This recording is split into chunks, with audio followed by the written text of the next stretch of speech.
Hi friends, good morning. இன்றைக்கி வந்து நம்ம டீ போட்டு குடிச்சாச்சு. இப்போ நம்ம என்ன செய்ய போகிறோம்னா, இது வந்து சாப்பாடுக்கு வந்து இது உலக்கி வச்சுருக்கேன். இது வந்து சிறுபருப்பு வேகிறதுக்கு இன்றைக்கி வந்து திருநெல்வேலி ஸ்பெஷல் சொதி செய்ய போகிறோம். அது எப்படி செய்கிறதுன்ட்டு நான் செய்யலை உங்களுக்கு காமிக்கிறேன். இப்போ பாருங்கள், பருப்பு வந்து அரை பதத்துக்கு வெந்துருச்சு. இப்போ வந்து நம்ம வந்து காய்கறியை வந்து சேர்த்துக்கலாம். இதில் வந்து கேரட்டு, பீன்ஸு, முருங்கைக்காய், உருளைக்கிழங்கெல்லாம் சேர்க்கக்கூடாது. பட்டர் பீன்ஸ் கிடச்சா சேர்த்துக்கலாம். இதோட வந்து நம்ம வந்து வெங்காயம், பச்சை மிளகா, பூண்டு இதையும் சேர்த்து நம்ம வந்து வேக விட்டுறலாம். பாருங்கள், காய் நல்லா வெந்து கொதிச்சிட்ருக்கு. இப்போ இதோட கொஞ்சோண்டு அரைச்ச முந்திரி விழுது சேர்த்துக்கலாம்.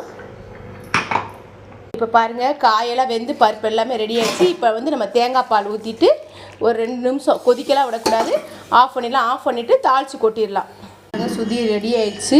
இதுக்கு மஞ்சத்தூள் எதுவுமே தேவையில்லை. கொஞ்சம் நேரம் ஆனால் இறுகிரும். இப்போ தாளிக்கிறதுக்கு வந்து வெந்தயம், அடுத்து வந்து ஜீரகம், இது தேங்காயில் தான் தாளிக்கணும். இப்போ இஞ்சி சேர்த்துருக்கேன். இதோட காஞ்ச